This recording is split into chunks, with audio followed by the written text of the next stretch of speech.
What is up, everybody? It's Tuesday night. Time to talk some football. You guys know me. It's your boy, SAJ, Loudmouth of the South.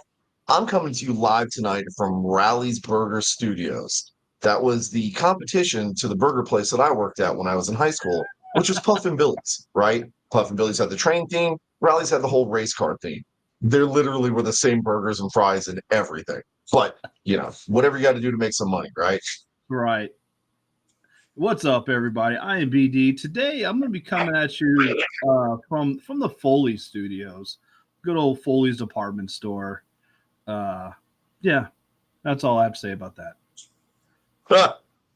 That's it, huh? That's it. Nice.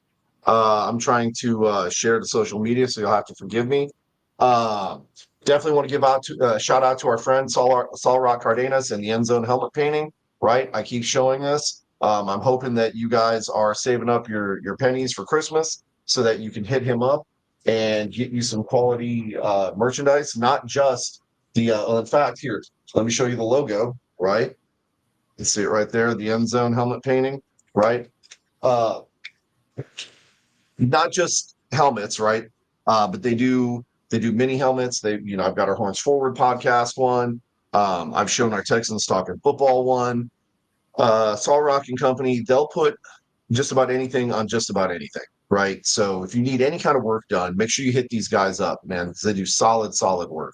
If you want, like a knockoff Cowboys helmet, I mean, you can probably buy the real one now for pretty cheap, Dude, because I could probably walk in and give $5 and get a game worn helmet out right now. You probably could, and that would be really sad. But anyways, there's just a lot of stuff that these folks can do. So we want to make sure that you guys hit them up and take advantage of the work that they can do. We also want to give a shout out to Rig Rockers Glass. You guys know Rig, definitely friend of the show, friend of ours personally. He's been doing some incredible work with glass work and woodworking and all kinds of stuff. So, if you're looking for kind of a unique Christmas gift for the UFL fan in your life, check him out, see what he can do for you. I know, like I said, the guy does incredible work. You can go to his Facebook page and see some of the stuff that he can do, but you definitely want to give that a shout out. And then we're going to do things a little bit differently, right? Put our sponsor at the beginning of the show so we don't really have to worry about it much anymore. Shout out to our sponsor, W Energy Drink. I have officially run out. I have to resupply. But I got to tell you, man, this energy drink, it's some good stuff. I just finished the last one tonight before I worked out, and it works better than my normal pre-workout, man. I mean, this stuff is awesome. You get that good caffeine boost, good solid energy, not all jittery and everything like that. Helps increase mental sharpness and alertness, and you can just focus, Which man. you Get your definitely stuff need. done. Get out of the gym. What? You definitely need that increased mental sharpness. No, I just need mental capacity. Well, that too. I don't think a drink's going to help you with that though. I can't do more than one thing at a time, and I don't even do that very well. So, anyways, so we have a bunch to talk about tonight. And I think we probably should go ahead and start like we always do with NFL updates. Let's start with the worst first. Brian, what happened? I mean, I told you last week it was probably going to be an ugly game, and it was. Parsons finally came back. The defense looked okay. You know what? First part of the game, the defense looked good. They were hustling. Overshawn was running to the ball. Parsons was getting in the backfield. I think Hurts was sacked like 5 times in the first half. Like they were, defense was actually playing really good. But and Jay is gone. But it was just the offense. Is he coming back? Hello, there he is. I'm still here. I don't know what's going on. You just like dropping out sometime. You do. It's like your thing now. It is. It's the offense.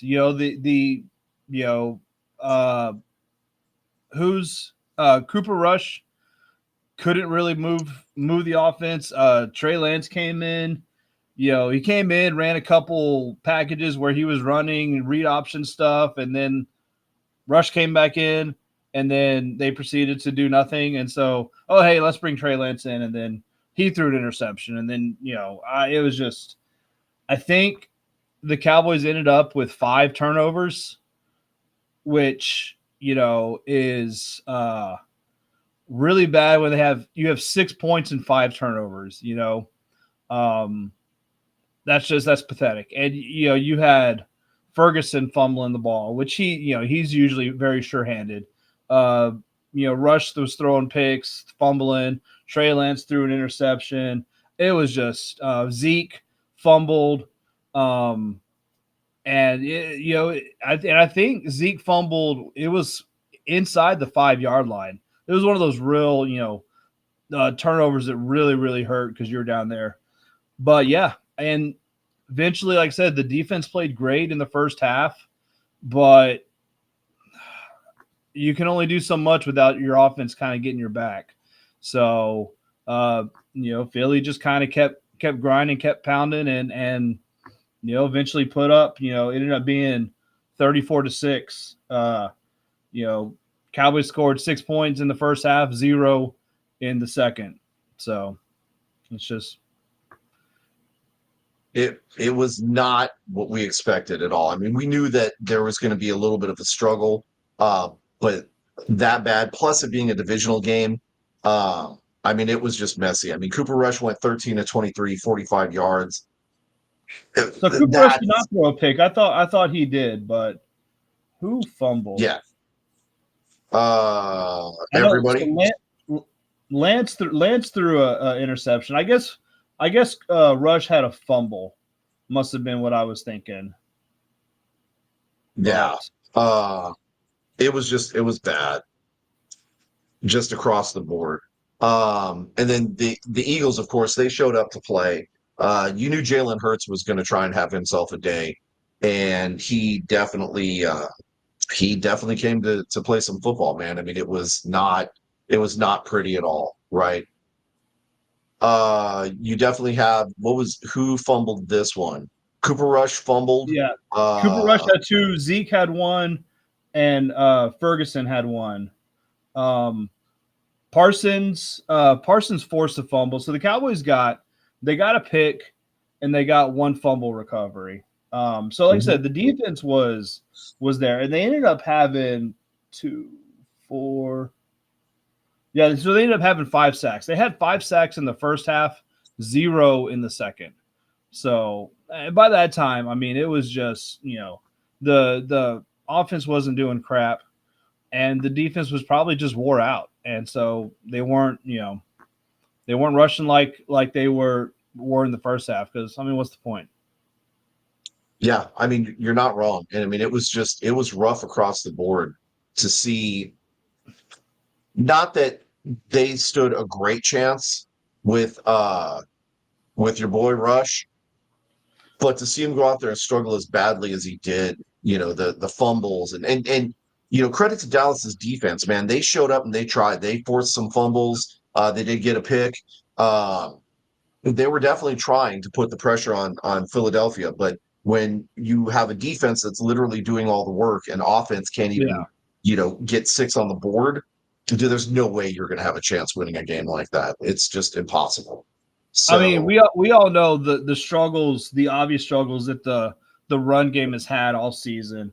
So you've had to rely on the passing game, and our passing game gave us a total of 66 yards. Rush had 45, Lance had 21. I mean, our run game was okay. Uncle Rico had over 50 yards on 12 carries. Zeke averaged a little over 3 yards a carry. I mean, Trey Lance had 3 carries for 17 yards, whatever. They ran Zeke, or not Zeke, I'm sorry, CD once. I know that they've tried that in the past. So you have a total of, let me do some quick math here, about 100 yards rushing, but that's okay if you've got a passing game to complement that, and 66 yards passing is just not going to get it done. Yeah, I was really surprised to see that stat after the game. I mean, I knew it was bad, but I didn't know it was going to be that bad. That was rough to see that.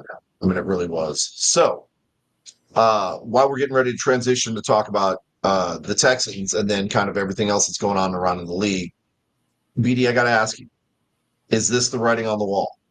You've got Micah Parsons blasting Coach McCarthy in an interview after the Yeah. game, and it sounds from what all the sports writers are kind of saying, it sounds like McCarthy has now officially lost the locker room.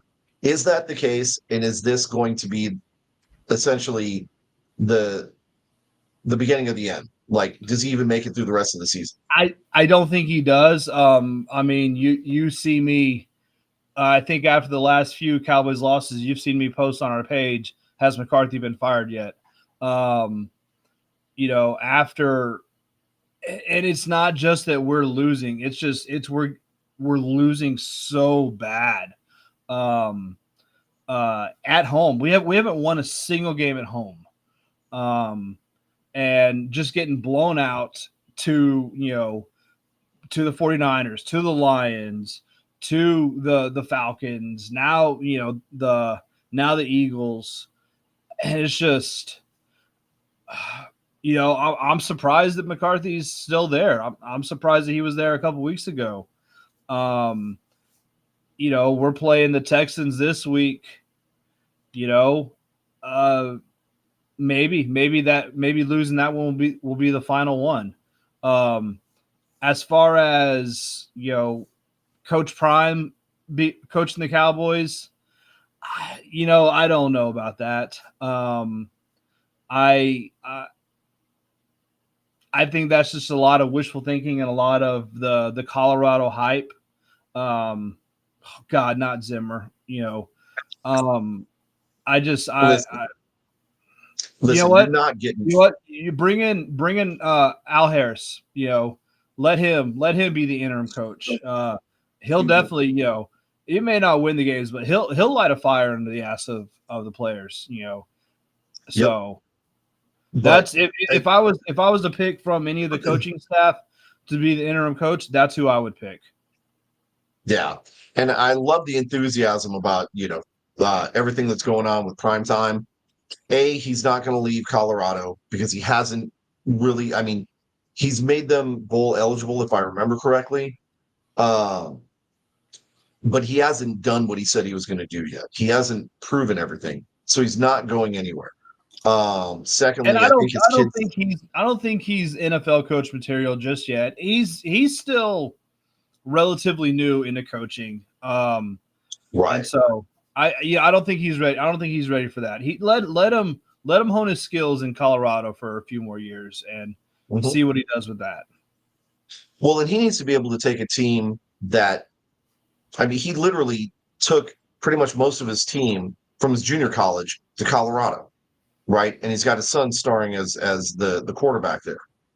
Let's see what he does with another quarterback. Let's see what Yeah. he does with maybe somebody who isn't as high of a recruit or somebody who is higher of a recruit, but maybe isn't as disciplined or something, right? Let's see what he does with talent that he didn't create himself, you Right. know? Yeah. So prime time being an NFL coach, even like a defensive or offensive coordinator, defensive coordinator, something like that, that's still going to be a ways off. He's still got he's still got some growing pains he needs to get through at the college level before he can make that transition up. So and Mike G, you're not necessarily wrong, but where does he? Not like he necessarily needs to work for the money or anything like that. But where does he go? You know, he's not going to. He's not. Oh, God, don't. You know what? Don't give Jerry ideas. All right. Don't give Jerry yeah. ideas. He'll probably do some stupid stuff like that. This guy, no, that would be the second worst mistake that the Cowboys did. First being bringing in McCarthy. So You that know, should not you happen. know That what? Why do you hopefully say that? will. I just want to put on the record what our friend Chris commented on his Facebook page. That all the Cowboys fans were happy when McCarthy was hired because we thought that he was going to bring us championship. No, we were not. We were like, No, he's an okay coach. We all know that Ron got him that championship, and mhm. he kind of got left behind. But no, we were not ecstatic when McCarthy got hired. It was just like, all right, well, here's another yes man for Jerry to have. So here's a good choice,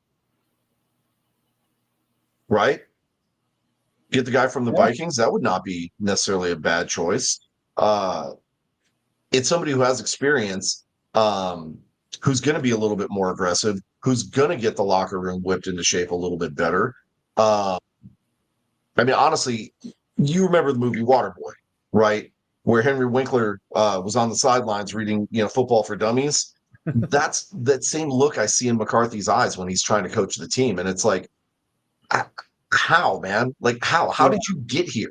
How did you fall from grace so badly? Yeah, And have a chance to it's when they're down, he's looking at his Waffle House menu, and it's like, well, damn, I don't know what to do here.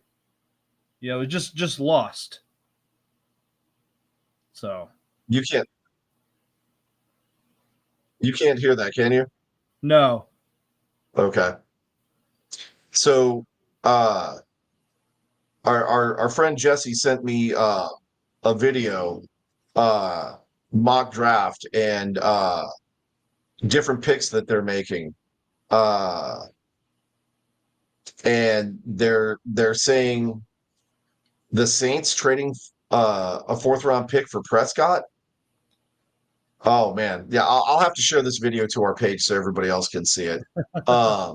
But man, it specifically said that they're going to draft Shador first round, and that's rough.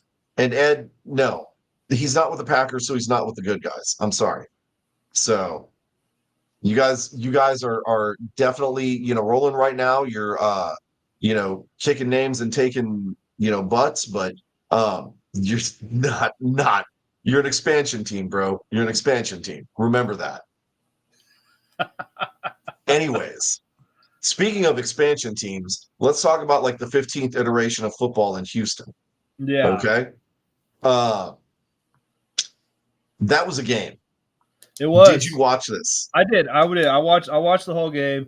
It was interesting. No, put that comment away. Get rid of him. Block him. Hey, Goodbye. bye. Okay, Hey, bye. bye. Oh, that's good stuff. Thanks for stopping by, Jeremy. Hopefully you're still Jeremy, here. you're lucky you're an Aggie. All right.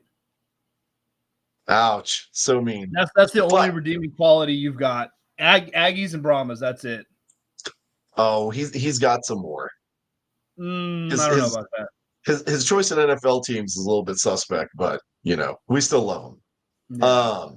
Speaking of things that we don't love boring football games. And Houston and Detroit were determined to make that one of the most interesting games this You're season, if so not. dumb with your segues. You're just mad because I'm good. Man, was God. that a game, bro? Detroit pulls Oh, off a last-minute stunner, 26-23. And it's thanks to our UFL kicker from the Michigan Panthers, Jake Bates. dude, did you So, see that? Did you see that kick? The 52-yard kick. It was so close to the upright. It hit the wind flag on well, the goalpost. it hit the sleeve that's attached to the wind slot. Yeah, So, but I but mean, it was up at the very top of the exactly a uprights. Yes. 52-yarder up at the top of the uprights.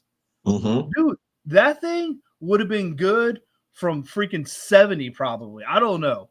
But I don't know about 70, but I maybe would not definitely maybe not say 70, but 60, you 60, know, 65 for sure. you know what? Sunday Night Football used to have a thing where when the kickers would kick, it would say how far that field goal would have been good from. That they'll take where it hit, in the, in like the top of the uprights, and would Mm-hmm. kind of do their little algorithm and figure out, okay, well, this kick would have been good from from this distance. I wish they would have done that for that kick because I would have been real curious where that kick would have been going from. It was like I said, 52-yarder. You're at the top of the uprights is insane. Yep.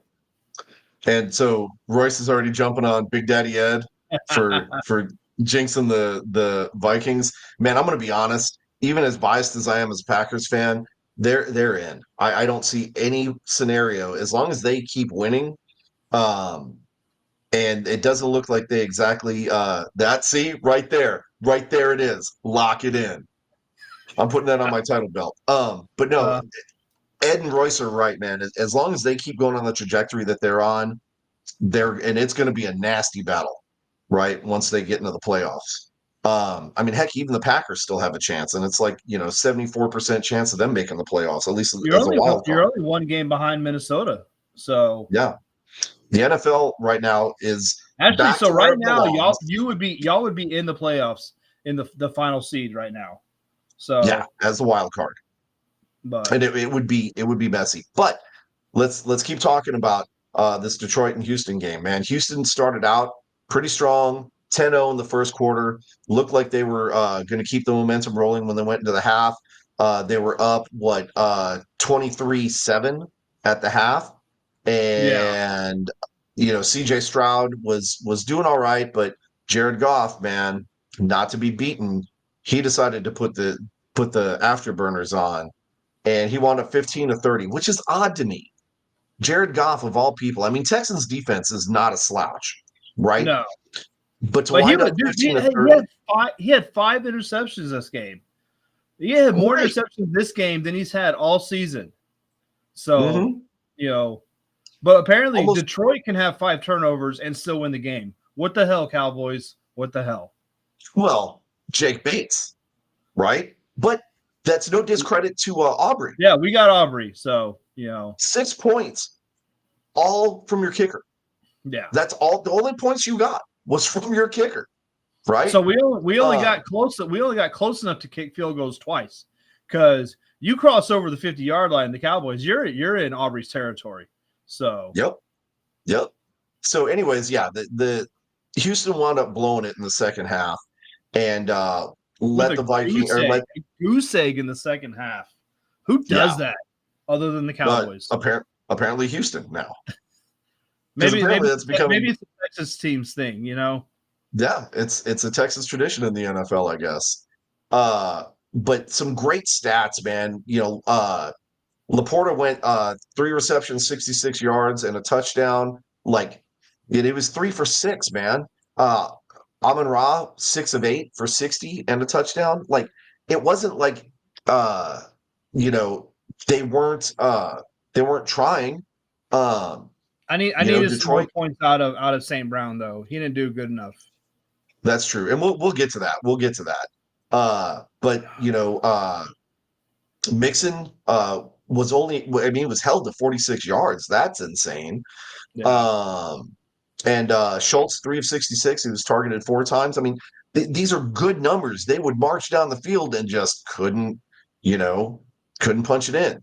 And it's just insane how good both defenses were. Right, first half it was all Houston. Second half it was all Detroit. Man, so phenomenal game. Good comeback story right there.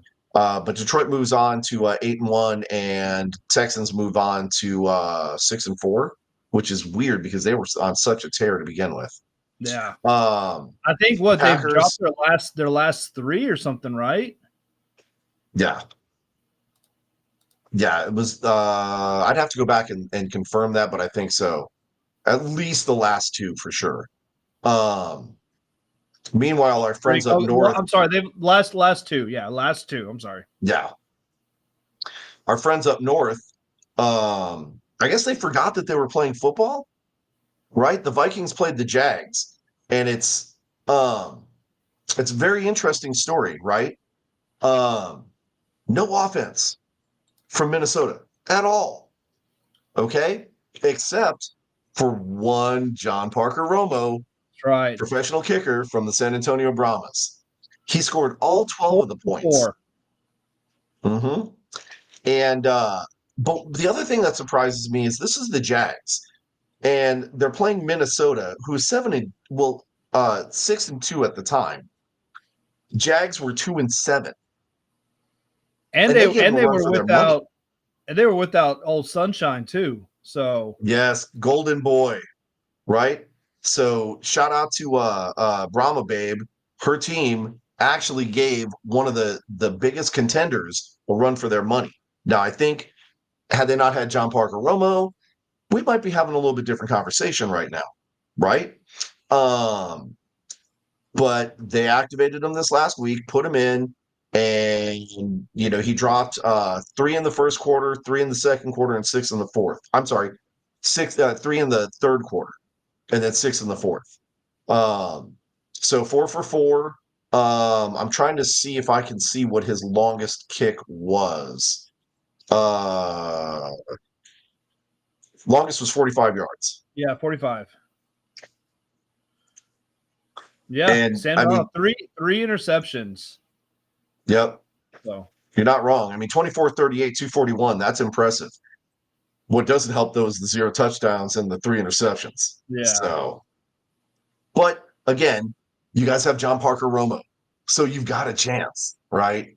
Because that cat, he's pretty damn consistent. I think he went 16 of 18 in his career with the Brahmas, something yeah. like With the that. Browns, he missed his first one, and he missed his last one.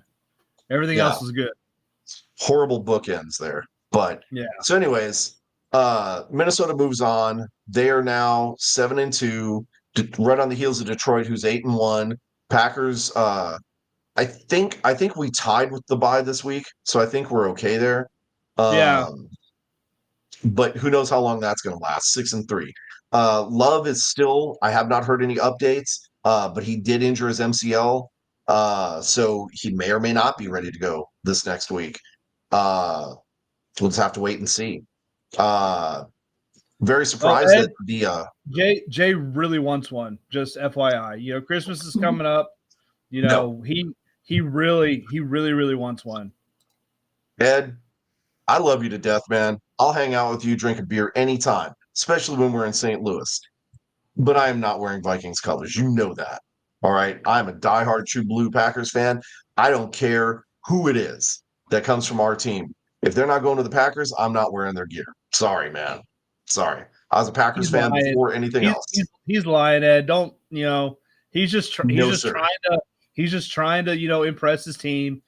He'll wear it. No, sir. Trust me, he'll wear it. That would be somebody else in our group from a different show who Yeah, I happens wonder who that to would be. buy. I wonder who that would be.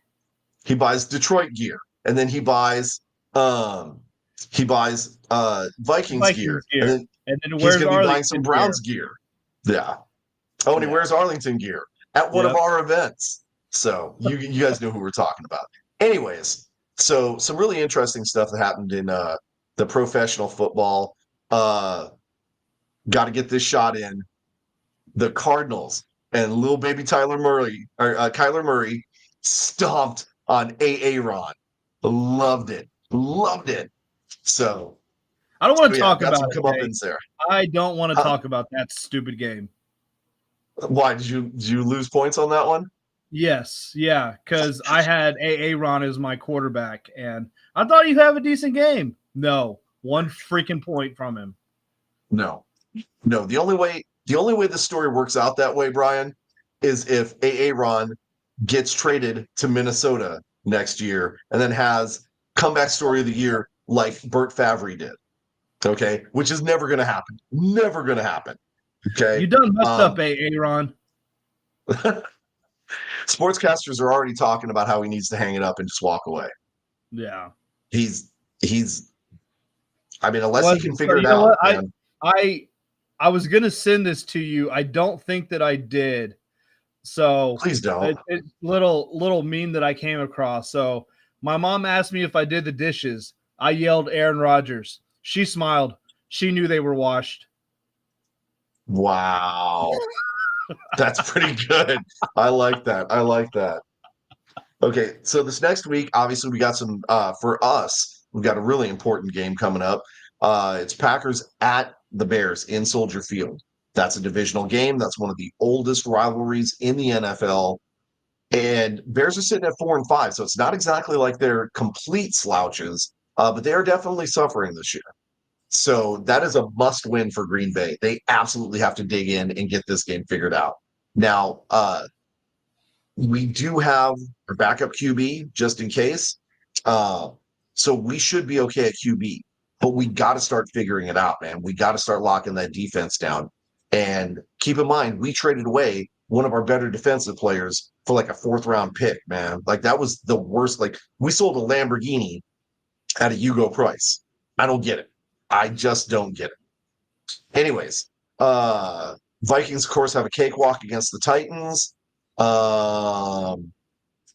Let's see some other games. Cowboys at Texans, or I'm sorry, Texans at Cowboys. That's going to be a pride game. I don't think it's going to go Cowboys' way. I doubt it. But that's going to be a You pride know game. what? I think the big there's 2 big games that are coming this weekend. I mean, I know you guys and the Bears, and nobody cares other than y'all. But you got the Commanders and the Eagles, basically for command of NFC East, and you've got the what's kind of been one of the best games of the regular season for the last few years. You got the Bills and Chiefs. So yeah, that one's going to be a good game. Yeah. But you also still have, the Seahawks, who have been kind of floating around a little bit, going up against the 49ers, who now have Kittle back. And, I mean, are they turning it around? McCaffrey. McCaffrey. I'm sorry. I don't know why I said Kittle. I've been drinking. But then you also have the surprise game. You've got 7-3 Ravens going against the 7-2 Steelers. Yeah. Right. Remember when that used to be Chiefs and Bills, like the last couple of years. Those were the top 2 teams in the AFC, and it was always a dogfight. So I'm kind of looking forward to that game because they don't like each other. And it's always a battle. So I love watching games like that. I kind of want to go back. I know you kind of touched on it. Hold on. Touched on which one? The Seahawks and 49ers, I'm kind of wondering, how the 49ers kicking situation is going to be with what transpired this past week for them. Oh, really? Do tell. Yeah. So those, I'm sure anybody who's watched any of the highlight shows, whatever, saw the clip of Deebo Samuel on the sidelines after Moody missed his 3rd field goal in a row.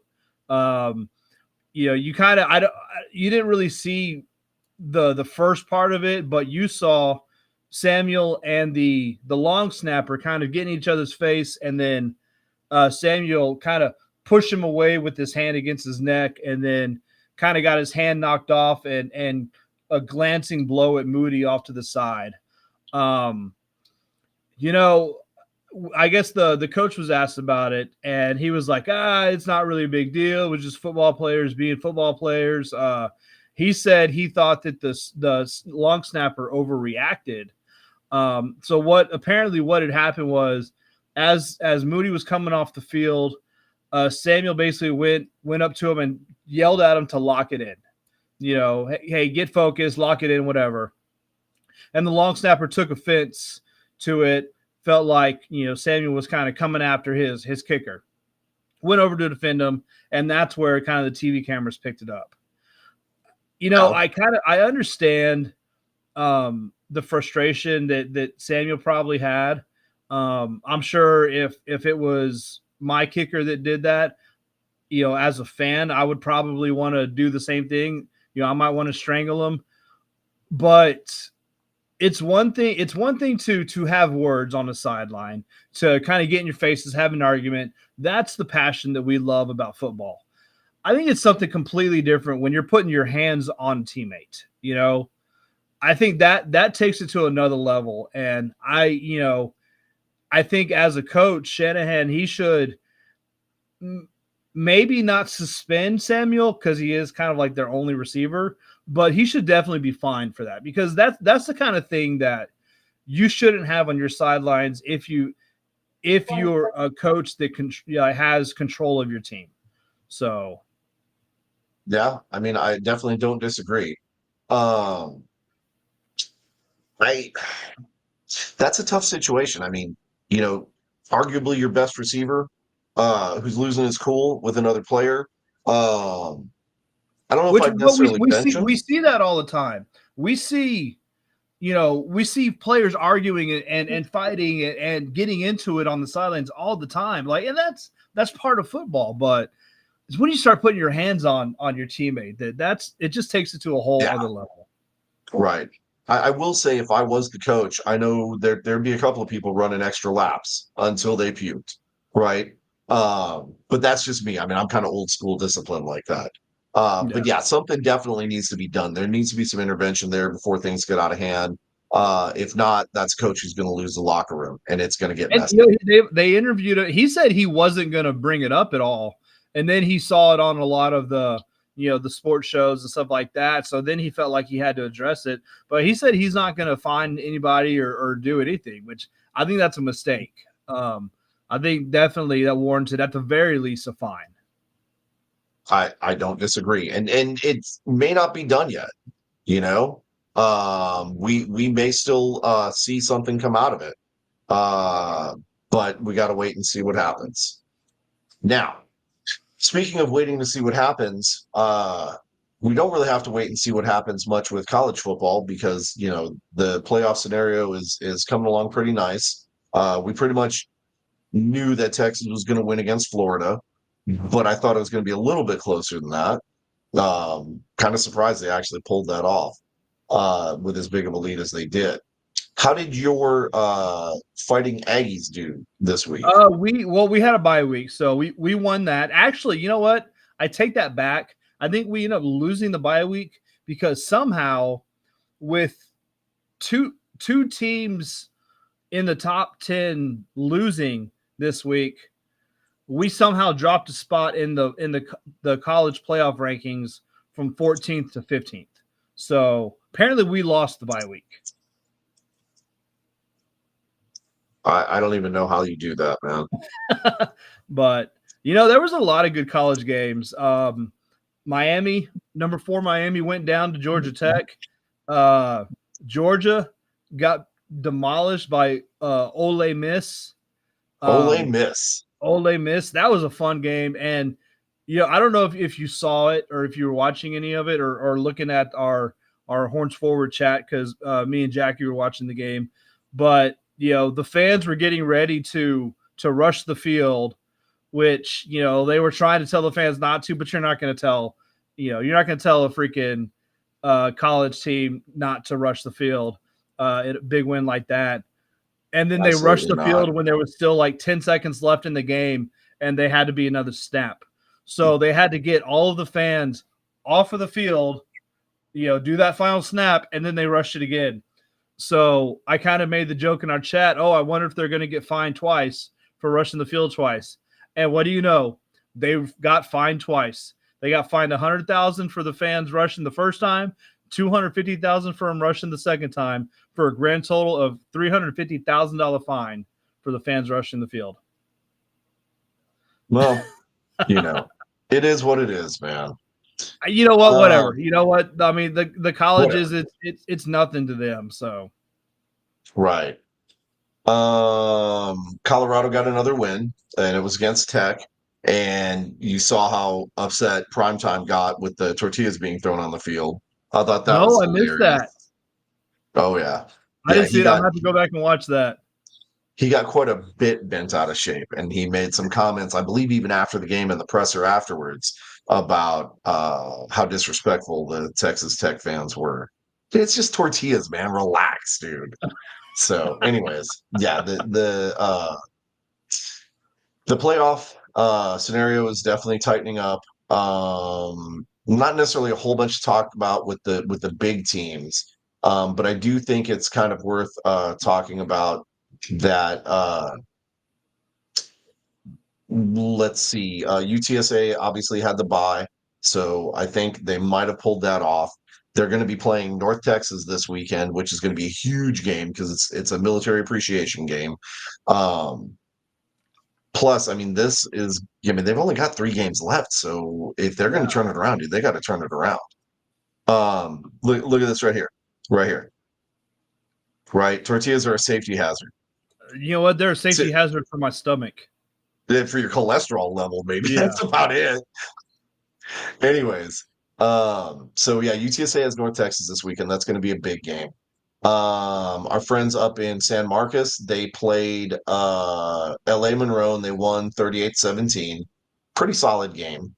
Uh, our friends at UIW, they wound up playing Lamar and smoked them.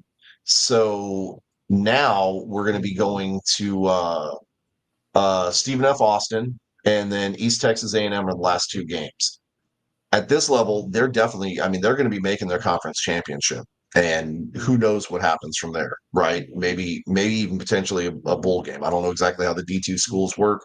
Um, but they're on a tear.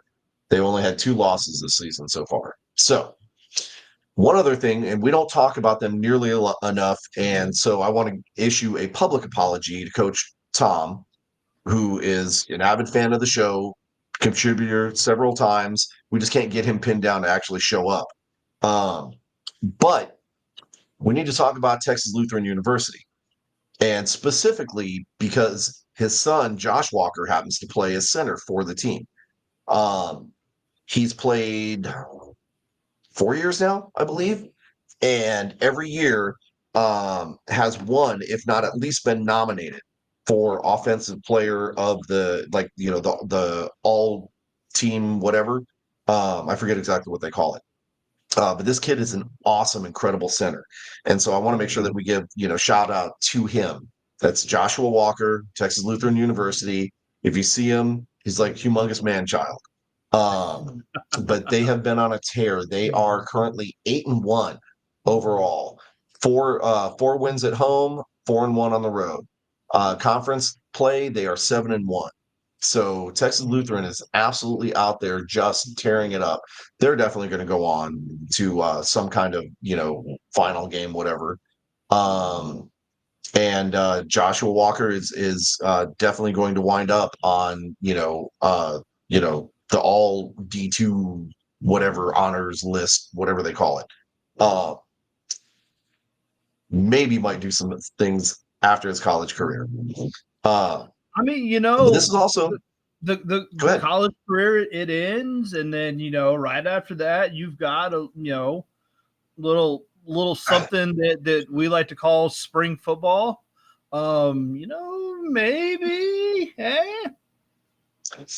Maybe, Maybe because he's got a connection with a certain coach. I'm just saying, like, I'm not even going to drop the name, but maybe. You know who else he has a connection with, though? Only the best announcer in the league, Milton Hope. Shameless plug. Guys, again, keep the hashtag going, Hope for Hope. Uh, you saw how good Milton worked the crowd in that game. It was Birmingham. Birmingham. There you go. You saw how good he did. You want him in the Alamo Dome? Start pushing for him. This is where I need all the fans to rally around and start doing the hashtag Hope for Hope. Start calling him out, asking him to, asking the league to pay attention to this guy. He's the voice of the UTSA Roadrunners. He's the voice of UTSA sports in general, really. All Judson ISD sports. Any team that gets lucky enough to play, get the contract to play in Rutledge Stadium, you've got like 4A schools and 3A schools and stuff that come up. They come up and Milton covers that game, and it's like a professional game, announcing like they've never seen before. So keep pushing that Hope for Hope, man. I want to see him announcing for the Brahmas this next year because I think it's going to do wonders for the fan base. Oh, Plus, it'll absolutely, keep us. absolutely. It's a great environment he provides for the home games, and not to throw shade on the guy that was there, other than Milton, but it's their regular here. Milton's like way up here, so Yeah.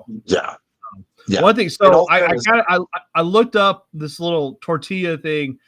Apparently, it's a thing at Texas Tech, and it has been for a couple decades. I never knew that, but they always throw tortillas on the field.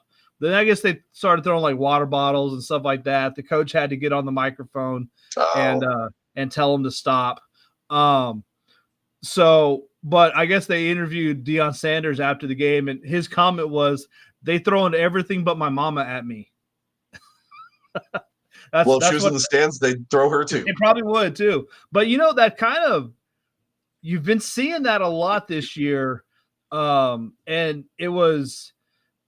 I think UT started it in that Georgia game with that whole pass interference, non-pass interference thing. And you've been seeing it a lot more since then. I think it was the Georgia Ole Miss game that the Ole Miss fans were started throwing stuff on the field, and Herb Street was calling them out. But I've seen that in quite a few games this year, more than I remember seeing in years past. And it's just fans being dumb, and just knock it off. Stop being idiots. Stop throwing crap on the field. Just Yeah. boo like normal fans. Well, you can never count on the fans to do anything the right way. So brutal. Um, so yeah, some fun stuff. I mean, college football is starting to wind down. We're getting ready to get into the playoff season and everything like that.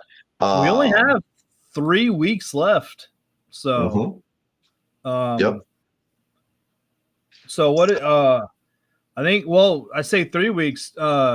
Really two, and then you've got like championship week. So Hmm. it's coming down. I mean, A&M. Obviously, they had a bye week this past weekend. They're playing. Okay, they're playing New Mexico State.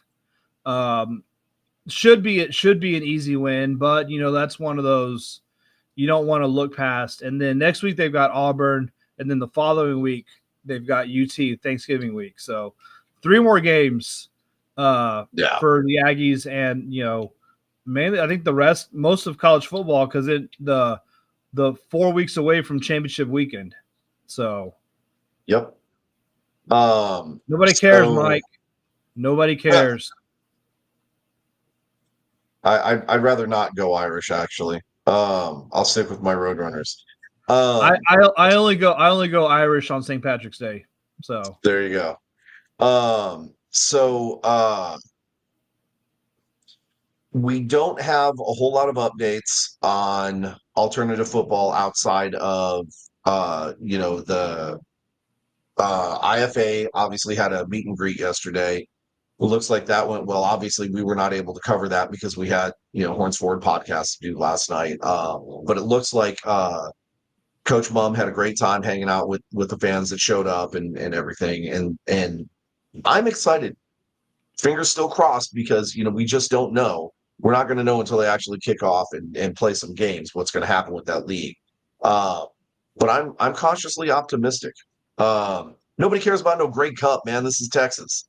Okay. Drink from your whiskey cup. Um, but no, Mike is right. They've got the Grey Cup going on this Sunday. If you can watch it, it's the Grey Canadian Cup, eh? football. The Grey Cup, eh? Yeah. It's all about football, eh? Yeah, yeah. Ugh, can Canadians. Gotta love them. But I'm so not your yeah, friend, buddy. I'm not your buddy, friend or pal. I forget what he I'm not said. your buddy, Anyways, guy. yeah.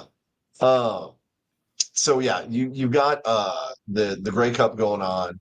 Uh, obviously, we had 5 or 6 players that made big news that were former UFL players in the NFL this weekend.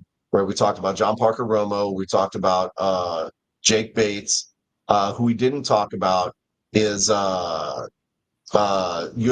former USFL Maulers defensive tackle Jeremiah Farms Yep. had 5 tackles, 3 for losses, and 1 sack. That's pretty good, you know. Then you also had Kevin Austin Jr. was elevated from the practice squad. He was from the Birmingham Stallions, and only 2 catches, but is 36 yards. Hey, Right, you and know one what? of them That's was an a clutch third down yard conversion. average is pretty good. And then, Yeah. yeah, the one of the only bright spots for the Cowboys, you had Cavante Turpin, who averaged like 47 yards or, 40 something yards per kickoff return or whatever. So, solid week for NFL. And you know what? The one they didn't mention, because I guess there's really no stats for it, but our boy from the Brahmas, Rex Sunahara, with the Browns, is the long snapper. There's a Yep. there's definitely an impact being made in the NFL this year from UFL and spring football players. So it's Yep. great to see. Yep.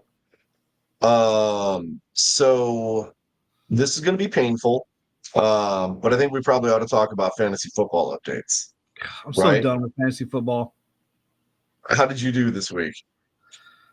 Um, I went 1-3 again. Nice. And who did you lose to this last week?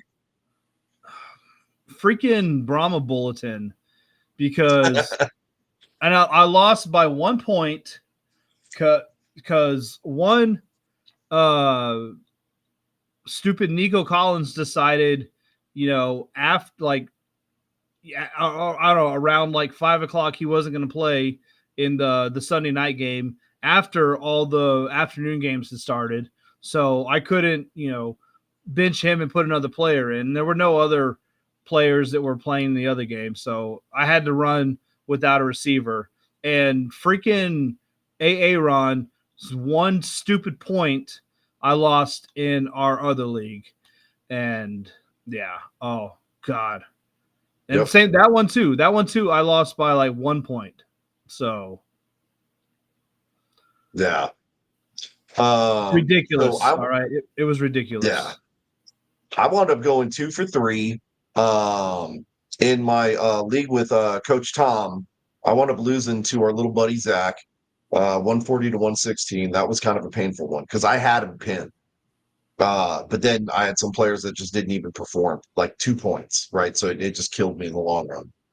But then in our Copa League, I wound up taking on the league owner and beating him again. So he is now at 2-8, and I'm at 5-5, baby, 500. I'll take it. Okay.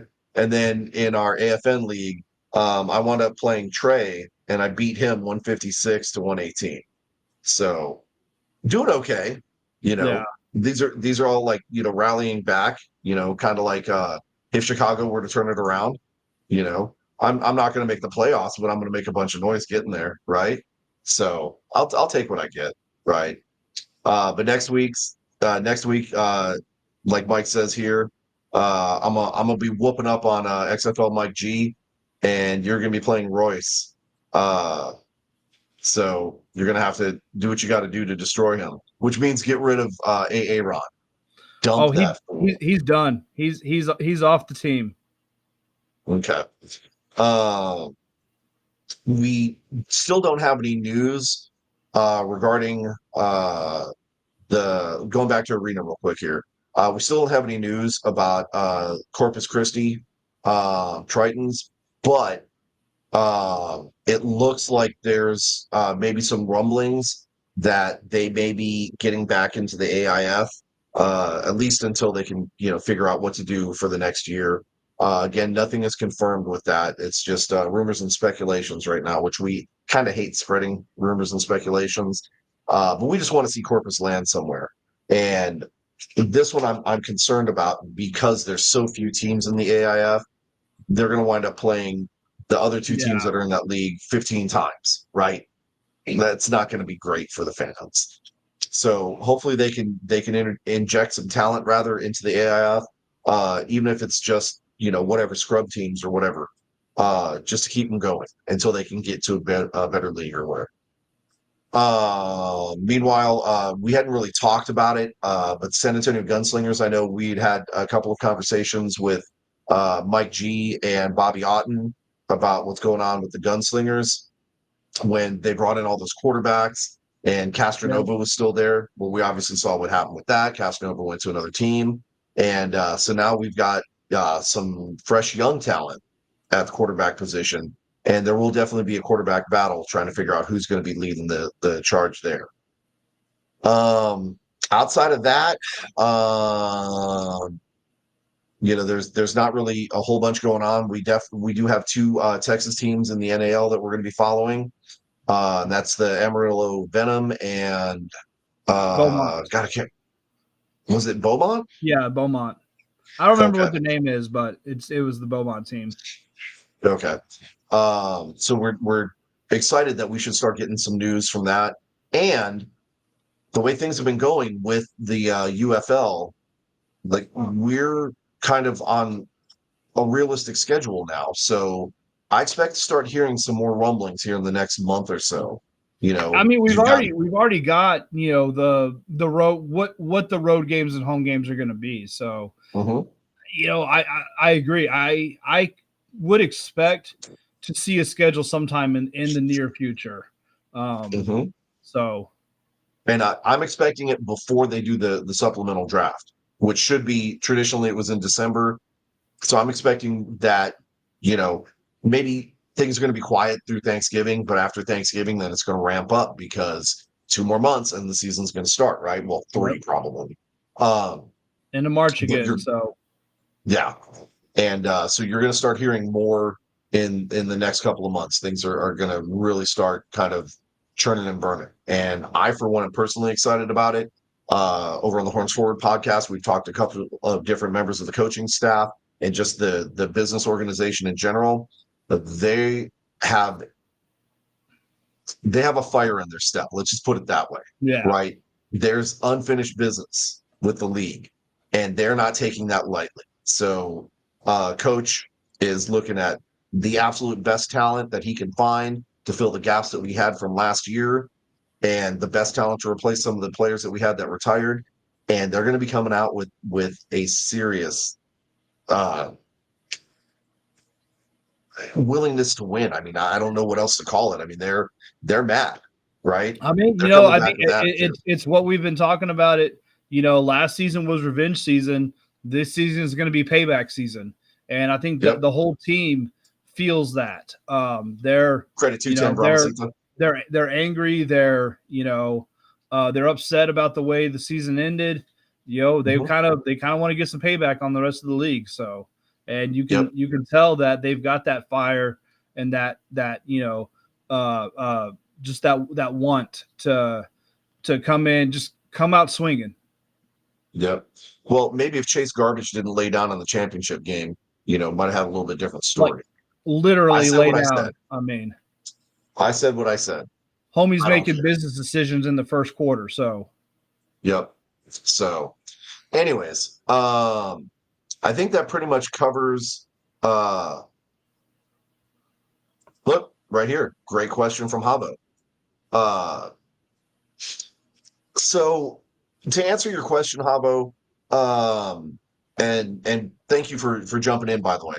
Um I would say that it's not exactly a brand new team, right? We're going to have a couple of new elements and everything. Obviously, we've got a quarterback who's chomping at the bit. I think we're going to kind of be in an upgrade there. Now, it does stink that we sent Q to another team, right? Because he was a pretty good element at quarterback, yeah, but I think we still upgraded there, right? And I think the backups are going to be upgrades, maybe at least at Q's level, if not more I mean so. we've still got Hogan on the roster, so like there is Mhm. the knowledge from last year is still kind of going to carry over, just so kind of help Mon as he's learning the offense as well. So Mhm. Uh, and then not just that, um, we're bringing in some more solid receivers and backs, and I'm willing to bet that that whole offensive line is going to be improved. Right? We're looking for bigger, better, stronger, faster. Uh, and I really think it's going to make a difference. And to Mike, first of all, said he loves the unfinished business, and it's true, right? But Havo, to your thing right here, uh, I think that rage to win, that drive, that fire, that's going to be there and it's going to be infectious. And I think the guys that were here last year that came so close all the way to the championship game, only to have it slip out of their grasps, I think that that is going to be a burnt in lasting memory. And that's going to be something that they are going to be hammering the rest of their, the new teammates about, is that Yeah. we were this damn close. We had it in our sights and we lost it. And we're not going to let it get away from us this year. And so there's going to be a lot of personal accountability. And I'm sure that the veteran players are going to be just hammering, the new players, rookie players, stuff like that, to make absolutely sure that this does not happen again. And I would, if one of us can get to Vegas, be putting more money down, because I'm telling you, man, they're taking it to the bank. Yeah. Okay. I'll see what I can do. I don't think we've got we don't have a work conference in Vegas this year, but I'll see what I can do. Maybe we'll just have to take a road trip then before the season starts. Yeah. Like a little after Christmas present for ourselves. There you go. Yes. So I think that pretty much covers it for this year, or for this episode. Again, we definitely want to give a shout out to our friends at Horns Forward Podcast. Specifically, actually, I probably should bring it up, right? Let me bring that up. The event that was going on for the veterans. The veteran fundraiser. Yes. Let me find that and. Oh, here it is right here. Let me go ahead and share screen real quick, because we're not completely done, right? Camo fundraiser, right? Jackie talked about it. 210 Bramasita talked about it last night. This is an important organization that helps to fight homelessness among the veterans, and it really is a good cause. So if you get an opportunity, if you have a couple of extra bucks, donate to this charity. This is something that obviously DJ, part of our group with Horns Forward, is a veteran. Sleepy Brahma is a veteran. We know a lot of veterans in the group, right? And this is something that could strike any one of them at any time. So for what they're willing to do and sacrifice for us, we should probably do a little bit for them. So if you got a couple extra bucks, donate, help them out. If nothing else, just make sure that you're at least saying thank you to them, right? Find some way to say thank you for the sacrifices that they're willing to make for our freedom. Okay. Other than that, you don't want to miss next week's show with Horns Forward Podcast. We do have Evan Ashton coming on. A lot of you may not know who Evan Ashton is, but tune in on Monday and you'll find out. And you'll find out about everything that he does and why he's so important. He's a very, very important man, so you won't want to miss that show. Ed, you can go ahead and tailgate all you want. That's just going to be 2 opportunities for us to make you cry in your own house. So we'll see you there. Anyways, I had to take that shot, right? We love our St. Louis friends. Maybe not so much St. Louis, though. Okay. But that's neither here nor there. I think that's pretty much it. B, you got anything else you want to cover before we go ahead and wrap it up? No, that is it. Okay. I am good. Episode 87 in the books, right? We're getting closer and closer. Could not do it without our sponsors. More importantly, though, we could not do it without you fans. So, guys, we appreciate every bit of you tuning in and watching the show. Thank you so much. Make sure you like and follow all of our socials. We're trying to do more with Instagram and all these other things and everything. But just come watch us make clowns out of ourselves with technology. In the meantime, guys, thank you so much. Go Pack, go. Horns forward. Birds up. Gig 'em. I don't know how you guys do your Gig 'em Aggies. I mean, suck it, McCarthy. Boom. We'll see you guys later.